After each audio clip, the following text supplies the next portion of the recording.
Okay, so my name's Richard Muckachug Donovan. That's my full name, aka Richard Monk, and I'm from Brisbane, Australia.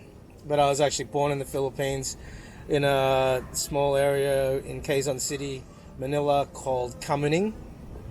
And yeah, that's pretty much. I left when I was 4 years old, and I came back.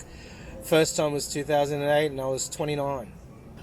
Initially, I came to the Philippines because I wasn't married and I don't have any kids, and I was getting older. So I decided, I'm going to save some money and go and see my grassroots, get back to the origins, and try and live in Manila and like Quezon City, where I was born, for 6 months, see if I like it and whether or not I'd move here or come back, even like periodically.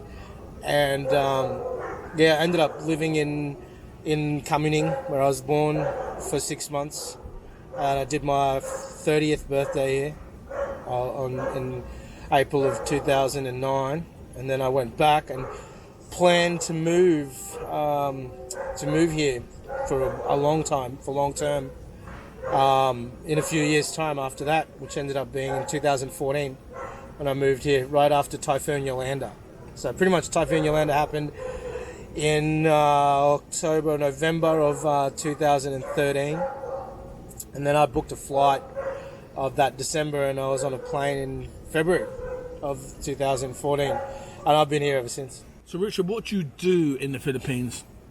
Well, I try to move my life over here, so what I do is everything that I do in Australia, but not so much the fashion. So I come from a fashion and music background, and started in hip hop and funk and live music stuff, like featuring as a freestyle rapper and a DJ. But I didn't adapt to doing that straight away. So when I first moved back here in 2014, I came to work on Malasimbo Arts and Music Festival in Mindoro and Porto Galera, and I pretty much went from Quezon City to Mindoro, and that was my first time in Porto Galera. And then I fell in love with that festival and worked on that festival for a few years thereafter. But initially, like when I wasn't there, because that festival was only once a year for 3 days, I would come back to Manila, and I've worked in call centers, I've done some bar work,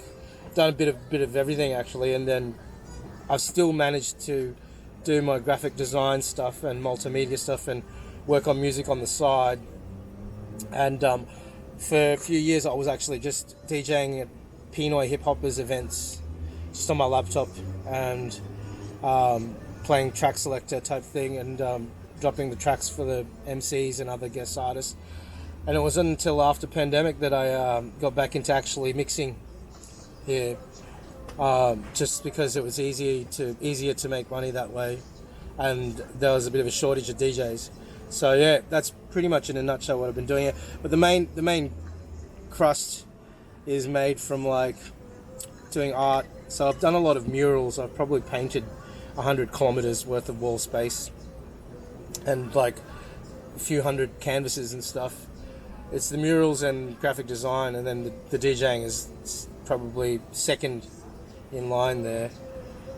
It's because it's hard, man, to make money here. Like, even for foreigners, call centers, you have to work like overtime and 50 hours a week to pull in, like, 50k, which is 1,000 USD, and that's the monthly salary. Like 1,000 USD. You think we make that in a week, like, back home. So it is hard. I did experience that part of things